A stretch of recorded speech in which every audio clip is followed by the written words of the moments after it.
Hi friends, నా పేరు Surendra. Welcome back to my channel. Live నేను చూసినవి కవర్ చేస్తాను. నేను ఎక్కడి నుంచి చూశానంటే ఎన్ని నామినేషన్స్ నుంచి రికార్డ్ పెట్టున్నా కానీ చూసింది మాత్రం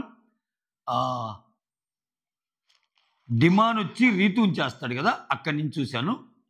సో అక్కడి నుంచి కళ్యాణ్ డిమాండ్ పవన్ని చేస్తాడు కదా, అంతవరకు మాట్లాడుకుందాం. ఆ తర్వాత ఇప్పుడు నేను వీడియో చూస్తున్నాను. తర్వాత రీతు నామినేషన్ దివ్యాని వేస్తున్నట్టుంది. సోలో అంటావు, సోలోలాగా ఆడాలని కలరింగ్ ఇస్తావు చెప్తే అందరూ అలానే ఆడుతున్నారు అని ఏదో మాట్లాడుతుంది. దాన్ని పక్కన పెడదాం, అది చూశాక మళ్ళీ చెప్దాం. ఎందుకంటే అలా చూస్తా పోతే ఇంక ఈ లైవ్ చూసింది కూడా నేను చెప్పలేను అనమాట. దానికంటే ముందు మీరు చేయాల్సింది ఏంటంటే ఒక చిన్న లైక్ కొట్టి వీడియోని ముందుకు తీసుకెళ్లే ప్రయత్నం చేయండి. అలానే కొత్త వాళ్ళు ఎవరైనా చూస్తుంటే ప్లీజ్ డూ సబ్స్క్రైబ్. అలానే షేర్ చేయండి, సబ్స్క్రైబ్ చేసుకోండి, హైప్ ఆప్షన్ ఇవ్వండి. ఇక్కడ ఒక్క సెకండ్.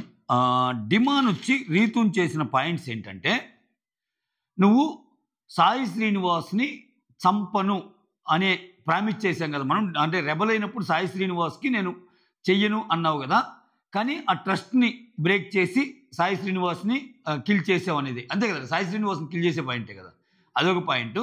ఇంకొక పాయింట్ ఏంటంటే, ఎక్కువ నువ్వు మన ఇద్దరి కన్వర్జేషన్స్లో పెద్దగా అరవటం వల్ల అదేందో నాది తప్పు అన్నట్టు కనిపిస్తుంది, అది నాకు నచ్చటం లేదు ఈ మధ్య కాలంలో ఎక్కువ అన్నట్టు అన్నాడు.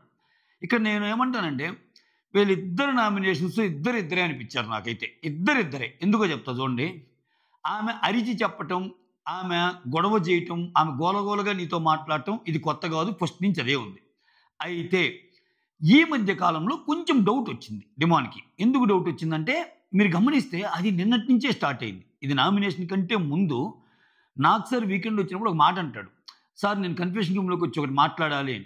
అన్నాక ఏం మాట్లాడతాడు, సార్ నాకు మా పేరెంట్స్ అంటే చాలా ముఖ్యమే, ఆ అమ్మాయి బాధ చూసి ఇచ్చాను, సో అది ఎలా వెళ్ళిందో ఏంటో, సో అంతేగాని రీతు యొక్క బాధ చూసి నేను ఇచ్చాను. వీళ్ళకేమవుతుందంటే, వీళ్ళకేమి వీళ్ళు ఆడుతున్నారు మధ్యలో వారేవో చెప్పొచ్చి. ఇప్పుడు రీతుని అంటాడు కదా, ఏందమ్మా అంత సెల్ఫిషా అని అనేసరికి ఆమె ఏం చేసింది, ఏకంగా నా షర్ట్ నేను ఇచ్చేస్తున్నాను సార్, సో సంజన గారికి శారీలు పంపండి అంది. ఇవన్నీ ఇన్పుట్స్ని బట్టి మా మైండ్లు మారుతున్నాయి. ఇద్దరే అనిపించింది నాకైతే. సో ఇక్కడ అయితే ఈ మధ్యకాలంలో బిహేవ్ చేయలేదంటే రీతు బిహేవ్ చేసింది, నిజమే అది. ఎందుకంటే కొన్ని వ్యాలిడ్ పాయింట్స్ ఉన్నాయి డిమాండ్ చెప్పాయి. అయితే అవి ఫస్ట్ నుంచి అలానే ఉంది కదా అనేది నా పాయింట్. ఇప్పుడేంది, ఆయన లైవ్లో దీనికి ముందు లైవ్ కూడా జరిగితే ఉదయం నుంచి కొన్ని డిస్కషన్స్ అవుతాయి ఇద్దరి మధ్య. మార్నింగ్ లైవ్ చూసిన వాళ్ళకి అర్థమైంది ఇప్పుడు నేను చెప్పేది. సో నేను విడిగా ఉన్నప్పుడు పిలిచిద్ది మాట్లాడాలని, పనుకో ఉన్నప్పుడు నేను వెళ్ళి కూర్చున్నాక నాతో మాట్లాడకుండా కళ్యాణ్తో అలా ముచ్చట్లు పెడతా ఉంటుంది. ఎందుకు ఇంకా నన్ను పిలవటం ఎందుకు, నన్ను వెర్రివాణి చేయడానికి చెప్తే అన్నట్టు ఇట్లా. సో అందుకని ఇంకా నేను వెళ్ళిపోతే అక్కడి నుంచి వెళ్ళిపోతాడనమాట. సో కళ్యాణ్ కూడా అరే మేము మాట్లాడుకోవాలి నువ్వు వెళ్ళిపోరా అని అన్నాడు. ఇట్లా ఈ చిన్నవి మన ఇద్దరి మధ్యలో కళ్యాణ్ వస్తున్నాడు అన్న. అదే కానీ నేను నీకు అలా చేస్తే నీకు ఎలా అనిపిస్తుంది అంటే, ఇవన్నీ నామినేషన్ ముందు జరిగింది. నేను అంటే అక్కడి నుంచే ట్రిగ్గర్ పాయింట్స్ అన్ని చెప్తున్నా. ఇప్పుడు నేను రమ్యతో మాట్లాడేటప్పుడు ఏమో చిరాకు పడేది కదా, నేను ఒకరితో మాట్లాడేటప్పుడు నీకు ఎలా చిరాకు వస్తావు, నువ్వు కూడా నాకు అంత రెస్పెక్ట్ ఇవ్వాలి కదా. అంటే మధ్యలో దివ్య, నిఖిత, భరణి వీళ్ళందరూ కొంచెం పొస్సి ఉంటుంది, నువ్వు అర్థం చేసుకోవాలి అది ఇదని చెప్తారు రీతుకి అక్కడ. ఓకే, అది జరిగిద్ది. ఇక్కడ ఏంటంటే పాయింట్ కొంచెం గట్టిగా మాట్లాడింది. అంటే ఎలా అంటే, అమ్మాయి నువ్వంటే నాకు అభిమానం రా, అసలు నీకోసం నేను అంత చేశాను అంటానే ఆయన చేసిన ఎన్ని పాయింట్లు చెప్పేస్తుంది బయట. అంతెందుకు, నీకోసం ఆడి సంచాలకుగా నేను అందరి పేర్లు ఇచ్చేసుకున్నాను, నువ్వు మాత్రం నీకు ఛాన్స్ వచ్చినప్పుడు నాకు ఇవ్వకుండా శ్రీజాకి ఇచ్చావు అనే పాయింట్ని చేయటం వల్ల, సో నువ్వు ఇలా చేసావని చెప్పడమే కదా. నువ్వు ఇలా ఇప్పుడు డిమాండ్ ఏమి అంత ఇదిగా లేడుగా, ఫస్ట్ నుంచి కొంచెం ఫేవర్గానే ఉన్నాడుగా, రీతు కూడా ఫేవర్గానే ఉంది. కానీ ప్రతి దాంట్లో వాట్ యు కాల్ కొంచెం ఇరిటేట్ చేసినట్టు, డిస్టర్బ్ చేసినట్టు గట్టిగా మాట్లాడటం అనేది ఎవరికైనా నచ్చని విషయమే. సో అది చెప్పే ప్రయత్నం చేశాడు. నాకెందుకు డిమాండ్ కొంచెము ఇంకా జనాలు ఎక్కువ మంది చెప్పేదాన్ని బట్టి, సో తనతో ఉంటే నా గేమ్ పాడవుతుంది అనేది తెలుసుకున్నాడేమో. ఒక రకంగా మంచిదే, గేమ్ పరంగా మంచిదే, కానీ పాయింట్ పరంగా చూస్తే అది ఈ వారమే చేసింది అయితే కాదు. రీతు ఫస్ట్ నుంచి అలానే ఉంది నీతోటి. సో అందుకని నేను ఈ నామినేషన్లో ఇద్దరే అన్నట్టు చెప్పా. దానికి ఏం వెళ్ళి ఆడవటం, పెడబుబ్బులు పెట్టడం, తర్వాత ఇమ్మాన్యుల్ వెళ్ళి ఓదార్చడం, అది కాదు నాన్న, అది కాదు చిన్న అని చెప్పటం, అదేంట్రా వేరే వాళ్ళు చేస్తేనే అసలు తట్టుకుంటా, కానీ వాడేంది అలా చేశాడు, వాడంటే అసలు నాకు ఎంత ఇష్టము, నేను అసలు ఎందుకు చేస్తాను వాడి విషయంలో, ఇవన్నీ ఇంకా సో ఇప్పుడు నేను అరిచాను అంటే వాడు క్లోజ్ కాబట్టి అరిచాను, వేరే వాళ్ళని అరవగలనా ఎట్లా అంటుందేమో ఇది ఇది తర్వాత ఇంక ఇతను వచ్చి మళ్ళా నువ్వు ఆల్రెడీ నామినేట్ అయి ఉన్నావు కదా, అందుకని చేశాను, విడిగా ఎన్నిసార్లు చెప్పినా నువ్వు అర్థం చేసుకోవట్లేదు, నామినేషన్ చేసి చెప్తే నువ్వు అర్థం చేసుకుంటావు అని చెప్పి నీకు చేస్తున్నాను అని ఆ పాయింట్లు పెట్టి డిమాండ్ రీతు చేస్తాడు.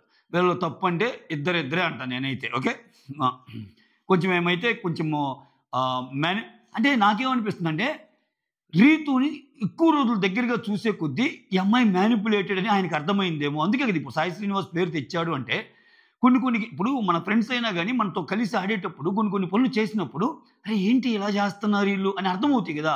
అవన్నీ కొంచెం లేటుగా అర్థమవుతున్నాయేమో డిమాండ్కి ఏం విషయంలో అనేది నాకు అర్థమైన విషయం. ఓకేనా, చూడండి నిన్న కూడా గేమ్లో ఆ ట్రైన్ టాస్క్ అప్పుడు ఆయన చేస్తున్నాడు బాబు, ఆయన కోసం ఆడతారు. రే ఎటు పోయావురా, ఇటు వెళ్ళావురా, అసలు నిలబడకుండా ఏం చేసేవారు ఇక్కడ అందరూ నన్ను పట్టుకుంటుంటే నీకు ఆటం తిరిగి అట్లా చిరాకు పడేస్తుంది. ఆయన మనిషే కదా, ఆయన ఒక ప్లేయరే కదా వచ్చింది. సో అట్లా ఆ తర్వాత డిమాండ్ తర్వాత సంజన వచ్చి కళ్యాణ్ని ఈ నామినేషన్ ఏంటంటే ఇక్కడ ఏం చెప్పటం రాలేదు కానీ పాపము ఏం బాధలో అర్థం ఉంది. కళ్యాణ్ పాయింట్స్ని పట్టుకొని లాగాడు బాగా. కళ్యాణ్ లాజికల్గా నెగ్గినట్టే పాయింట్స్లో. ఎందుకు కూడా చెప్తాను.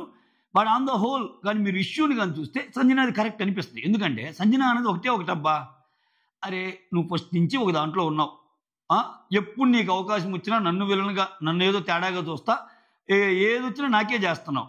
నిన్న ముంచాలన్నప్పుడు నాదే ముంచేసావు, అంతకుముందు నామినేషన్ నన్నే చేసావు. సో ఇట్లా ప్రతిసారి నన్నే టార్గెట్గా పెట్టుకుంటున్నావు అన్నట్టు ఆమె స్టార్ట్ చేసి నన్ను నామినేషన్ చేసిన తర్వాత కూడా నేను పరిగివి చేశాను రా, నేను అసలు నిజోలు ఏమి వెళ్ళలేదు పోనీలే అన్నట్టు నిన్న మళ్ళా కూడా నన్నే ముంచావు. సో ఇక్కడ నీ మీద నాకేం కోపం లేదు అని చెప్పడానికి ఒక ఎగ్జాంపుల్ చెప్పిద్దామె. ఏం ఎగ్జాంపుల్ చెప్పిద్దంటే, నేను సంచాలకుగా ఉన్న బల్బు గేమ్లో ఇమ్మాన్యుల్కి నేను హెల్ప్ చేయాలనుకుంటే చేయొచ్చు, ఓకే, నాకు హెల్ప్ చేయాలనున్నా నా గుండె తరుక్కుపోతున్నా అక్కడ అందరూ ఒకటే అని చెప్పి నేను ట్యాప్ చేయలేదు. అక్కడ యాక్చువల్గా ఎవరికైతే ట్యాప్ చేస్తామో వాళ్ళకి ఎక్కువ ఒక్క నిమిషం ఆగు, నిన్ను ట్యాప్ చేస్తే నేను పార్షియల్ అవుతానేమో అని చెప్పి, ఎందుకంటే అక్కడ ఎవరికైతే ట్యాప్ చేస్తామో వాళ్ళు బయటికి వెళ్తారు. ఈ తెలిసి కూడా నేను నీకేం అగెనిస్ట్ కాలేదు కదా, ఇమ్మాన్యుల్కే ట్యాప్ చేసా కదా అన్నప్పుడు అన్నట్టు చెప్తే అక్కడ ఏమంటాడు ఇతను, నువ్వు సంచాలకుగా ఉన్నప్పుడు ఫేవరెటిజం ఏమి ఉండదు, గేమ్ నడిపించడానికి నువ్వు అలా చేస్తావు, అట్లా అనుకుంటే ఇక్కడ మంచి పాయింట్ అంటాడు కళ్యాణ్. ఏమంటాడు, అట్లా అనుకుంటే ఓకే, నిన్న జరిగిన నీకు అండ్ సుమన్ టాస్క్లో అందరూ నో అన్నా నేను నిలబడ్డాక నీ వైపు, ఎందుకని నీ వైపు నిజం ఉందని. సో సంచాలకుగా అట్లా అని చెప్పి నేను ఫేవర్ కాదు కదా, నాకు ఇష్టం సుమన్ అన్న అని చెప్పి నేను సుమన్ వైపు ఉండొచ్చు కదా, అట్లేదు కదా అన్నట్టు చెప్తాడు. ఆ పాయింట్ బాగా నచ్చింది నాకు కళ్యాణ్ చెప్పింది, విత్ ఎగ్జాంపుల్ బాగా చెప్పాడు. అయితే అందుకనే అవుతుంది మాట్లాడటం వేరు, పాయింట్స్ చెప్పలేనప్పుడు ఎందుకంటే వాళ్ళ భావం కరెక్ట్గా వెళ్ళదు. ఇది ఒక ఆర్ట్, బిగ్ బాస్లో ఒక ఆర్ట్ అనమాట. నువ్వు చెయ్యాలనుకున్నదాన్ని చెప్పాలనుకున్నది కరెక్ట్గా చెప్పగలగాలి. ఇక్కడ ఆమె బాధ కరెక్ట్ అని ఎందుకంటానంటే, నిన్న కళ్యాణ్కి ఇచ్చిన టాస్క్ ఏంటి, ఈ గేమ్లో నిన్ను ముందుకు తీసుకుపోకుండా అడ్డుపడుతుంది ఎవరు, నిన్ను ముందుకు తీసుకెళ్తుంది ఎవరు, నిన్ను ముందుకు తీసుకెళ్తుందంటే నిన్ను తేల్చేవాళ్ళు, నిన్ను ముందుకు తీసుకెళ్తుంటే అడ్డుపడుతుందంటే నిన్ను ముంచేవాళ్ళు, మునిగేవాళ్ళు అన్నప్పుడు ఆ కాన్సెప్ట్కి ఏం పేరు పెట్టాడు. ఏం బాధ అది, పురి నేను ముంచానరా నాయన, ఏం ముంచాను, నేను అసలు ముంచే విధంగా ఏం చేశానంటే, ఇతనేంది నాకు అసలు అందరితో పోల్చుకుంటే మీ నుంచి చాలా లెస్ సపోర్ట్ వస్తుంది అంటాడు. అంటే ఆమె సపోర్ట్ చేస్తే గెలిచిపోతావా గేమ్లో, ఆమె సపోర్ట్ చేస్తే నువ్వు గెలిచిపోతావా, అదే అంటదామా. అంటే నా సపోర్ట్ అంత బలమా, నా సపోర్ట్తో నువ్వు ఏమైనా గెలవగలవా అంటే ఎందుకు లేదు, నేనే నీతో చాలాసార్లు చెప్పాను, నువ్వు ఎవరికైతే సపోర్ట్ చేస్తావో వాళ్ళు నెక్స్ట్ లెవెల్కి గేమ్ చేంజ్ అయ్యిద్దని అది ఇది అన్నట్టు అంటది. అదేం లేదు, ఇక్కడ సపోర్ట్తో ఏం లేదు, నేనున్నాను. ఇప్పుడు నాకు 23 ఏళ్ళ కుర్రాడికి ఒక పోటీ పెట్టినా నేను వాటితో పరిగెత్తలేకపోయినా ట్రై చేస్తాను నాకున్నంతలో, అంతేగాని వేరే వాళ్ళు రాని నేను కోరుకోను, దట్ ఈజ్ మై గేమ్ అన్నట్టు చెప్తుంది. సో ఇక్కడ లాజికల్గా కళ్యాణ్ పాయింట్స్ ఉన్న హోల్ నామినేషన్ చూస్తే సంజన గారిదే నాకు పాయింట్ అనిపిస్తుంది. ఎందుకంటే ఆమె పాయింట్ ఒకటే, నువ్వు ఛాన్స్ దొరికినప్పుడల్లా నన్ను వేస్తావేంట్రా నాయన అన్నట్టు, నామినేషన్స్లో కానీ పాయింట్స్ పెట్టడంలో కానీ అని. ఇప్పుడు నీకు నన్ను మించిన గొడవలు ఉన్నాయి కదా, డేమాన్ పవన్ వేరే వాళ్ళతో అన్నట్టు చెప్తుంది. అది ఆ నామినేషన్. ఎందుకంటే ఇక్కడ టైం లిమిట్ పెట్టాడు, కొంచెమే చెప్పాలి ఆర్గ్యుమెంట్ చేయకుండా. ఓకే, ఆ తర్వాత భరణి ఇమ్మాన్యుల్ని సింపుల్గా కొట్టేసాడు. అసలు ఇమ్మాన్యుల్ ఆర్గ్యూ చేయకూడదు, ఏదో సింపుల్గా వెళ్ళిపోయింది అది.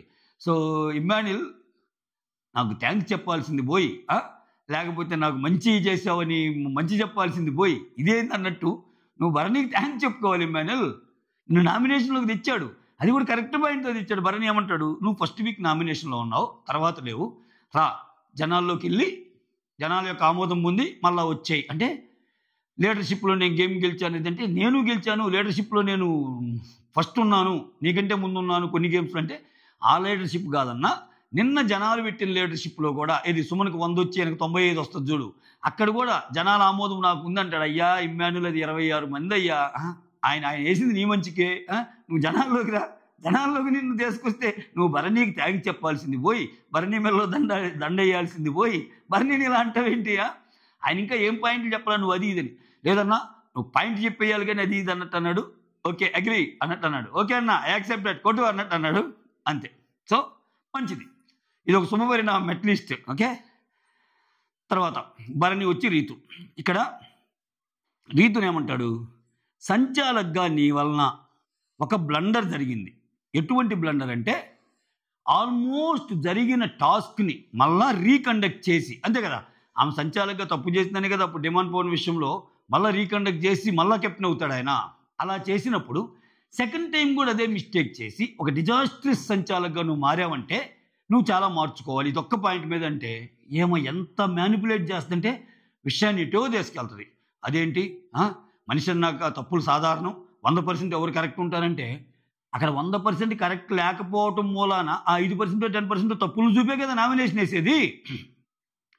ఇప్పుడు రీతు నామినేషన్ వేస్తుందబ్బా, ఆ పాయింట్ అన్ని 100% కరెక్ట్గా ఉంటారు ఎవరన్నా, ఆ కరెక్ట్గా లేని పాయింట్ని చెప్పే కదా.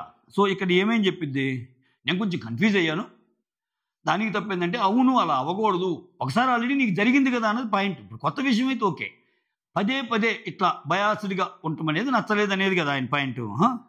ఇక్కడేమో అట్టబెట్టేవారం పెట్టింది. ఇప్పుడు అట్టబెట్టేవారం ఉంది, నీకు సంజన ముందు పెట్టిందని తెలుసా, సుమన్ ముందు పెట్టిందని తెలుసా, సంజన ముందు పెట్టిందని తెలుసు, అది నువ్వు ఎందుకు చెప్పకూడదు, నువ్వు ఎందుకు చెప్పలేదంటే అది సంచాలక్ చెప్తాడమ్మా, నా డెసిషన్ ఏంది సంచాలక్ కదా చెప్పాల్సింది అన్నట్టు అంటది. లేదు లేదు లేదు నువ్వు స్టాండ్ తీసుకోయా, నువ్వు స్టాండ్ తీసుకోవడం తెలియదు అన్నట్టు అంటది. అదే ఏమా కన్వీనియంట్గా తిప్పేస్తుంది. ఇప్పుడు ఆమె ఇప్పుడు ఆ తప్పులన్నీ నీకు ఛాన్స్ వచ్చినప్పుడు నువ్వు నామినేషన్లో పెట్టు, ఎందుకని నేను పెట్టదు. ఎందుకని భరణి చాలా ముందు సేవ్ అయ్యాడు, దివ్యనికిత లాస్ట్లో ఉంది, ఏమో ఆ క్యాలిక్యులేషన్స్ బాగా తెలుసు రీతుకి. ఇప్పుడు లాస్ట్లో పెట్టింది ఎవరెవరిని, దివ్యనికితని గౌరవ్ని, గౌరవ్ వెళ్ళిపోయాడు, అంటే లీస్ట్ ఓటింగ్లో ఉంది Divya Nikitha. For safe side Bharani already ముందే సేవ్ చేశారు, ఏమో ఆయన కొంచెం ఏమైనా ఓటింగ్ పెరిగిందేమో, ఎందుకు రిస్క్, లీస్ట్లో ఉన్న దివ్యనికితని పెడితే నామినేట్ చేస్తే సో మనం సేఫ్గా ఉంటాం కదా అన్నట్టే ఏం గేమ్ ప్లాన్. సో అది కళ్యాణ్ వచ్చాక డిమాండ్ పవర్ని నామినేట్ చేస్తాడు. కళ్యాణ్ చెప్పే పాయింట్ ఏంటంటే నువ్వు స్టాండ్ తీసుకోలేదు అన్నట్టు అంటున్నావు, నాకు అసలు ఎప్పుడు సపోర్ట్ కావాల్సిన ప్రతిసారి నువ్వు రాలేదు అంటున్నావు అని చెప్తా అనగానే డిమాండ్ అంటాడు, అవును మ్యాన్ హ్యాండ్లింగ్ అప్పుడు ఆ ఇష్యూ అప్పుడు నువ్వు సపోర్ట్కి వచ్చావు అంటే ఇక్కడ ఏమంటాడు, నేను తనూజాకి చెప్పాను, వాడు బాధపడుతున్నాడు, నువ్వు వెళ్ళి మాట్లాడు అని చెప్పాను అంటే మరి నాకు వచ్చి సారీ చెప్పలేదే అన్నట్టు అంటాడు డిమాండ్. సారీ చెప్పాలా చెప్పకూడదు అనేది ఆమె ఇష్టం, నేనైతే సారీ చెప్పించలేడు కదా, అది కరెక్టే, కళ్యాణిని సారీ చెప్పించలేడుగా అంటాడు. అయితే డిమాండ్ ఏమంటాడంటే ఇక్కడ అవన్నీ కాదు, ఇప్పుడు మా ఇద్దరిలో ఎవరు తప్పు అనుకుంటున్నావు నువ్వు అంటే మీ ఇద్దరిని ఎవరు ఫస్ట్ ఏమంటా అంటే ఇద్దరు కొంచెము మిస్కమ్యూనికేషన్ మిస్అండర్స్టాండ్ అన్నట్టు మాట్లాడు, కాదు నువ్వు కరెక్ట్గా చెప్పంటే అప్పుడు ఏమంటా అంటే అజంప్షన్ తనూజాది, అజంప్షనా అన్నట్టు అంటాడు డిమాండ్. ఇక్కడ క్లియర్గా మ్యాన్ హ్యాండ్లింగ్ అన్నది తప్పే కదా, అజంప్షన్ అంటే లేదు అట్లా అజ్యూమ్ చేసుకోవడమే తప్పు అని చెప్తున్నాను నేను అన్నట్టు అంటది. అక్కడ వెంటనే తనూజ మరి నువ్వు నాకు చెప్పినప్పుడు ఆడెళ్ళి మళ్ళీ నాకు సారీ చెప్పాడు దాని గురించి మాట్లాడవేంది అన్నట్టు అంటది. నేను సారీ చెప్పింది వేరే దానికి అక్కడ అంటాడు, ఈ ఇష్యూ మళ్ళీ ఎటుటో పోద్ది.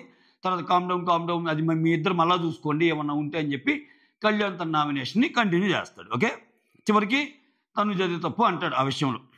ఆ తర్వాత దొంగల టాస్క్లో కానీ రెబల్స్ టాస్క్లో కానీ నువ్వేం చేస్తున్నావు అంటే ఓడిపోయాక అలా ఫీల్ అవుతావు, ఒక చోట కూర్చొని ఒక చోట స్ట్రక్ అయిపోతున్నావు, ఆడటం లేదు అన్నప్పుడు డిమాండ్ డిపెండ్ చేసుకుంటా, నేను అలా స్ట్రక్ కాలేదు, కావాలంటే భరణి గారిని అడగండి, నేను గేమ్ మధ్యలో ఉన్నప్పుడు ఆ ఓడిపోయాక కూడా భరణి గారికి సపోర్ట్ చేశా, ఇమ్ముదానికి సపోర్ట్ చేశా, నాకు ఇస్తానన్న డబ్బు ఇవ్వలేకపోయేసరికి నేను సంజనా గారిని కూడా అడిగాను, నేను అలా ఏం స్ట్రక్ అవటం లేదు అన్నట్టు ఆయన ఆర్గ్యూ చేసుకున్నాడు.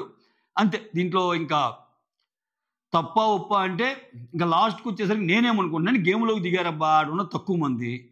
డీమాన్ పవన్ ఏంటంటే డీమాన్ పవన్ రీతుల్లో డీమాన్ పవన్ తప్పు అనుకుంటారన్నది ఆయనకేమన్నా ఎక్కువ అనిపించి పాపము ఎక్కువ సఫర్ అయ్యి ఆమెనైతే నామినేట్ చేశాడు. అలా అని చెప్పి రీతి తప్పులు లేవంటే ఉన్నాయి తప్పులు. ఓకే, ఇక్కడ కళ్యాణ్ విషయంలో ఎలా ఆలోచిస్తున్నాడంటే నేను అనుకోవటం, ఇప్పుడు కామనర్స్ ఉంది 3, ఓకే, దివ్యనికిత ఎలాగూ వెళ్ళిపోద్ది రేపో మాపో, మేమిద్దరమే కదా. ఇప్పుడు నేను పోటీ పడాలంటే ఇప్పుడు మా కేటగిరీ నుంచి వచ్చిన వాళ్ళు కళ్యాణ్తో పోటీ పడితే కదా నాకు స్థానం దక్కేది ఏదో ఒకటి అన్నట్టు అట్లా కూడా ఆలోచిస్తున్నాడా అనేది అనిపిస్తుంది. అది మొత్తానికి నెక్స్ట్ ఏదో జరుగుతూ ఉంది ఇంకా రీతు వర్సెస్ దివ్య, తర్వాత మళ్ళీ మాట్లాడుకుందాం. Okay, that's all. Thank you so much. Signing off, me Surendra.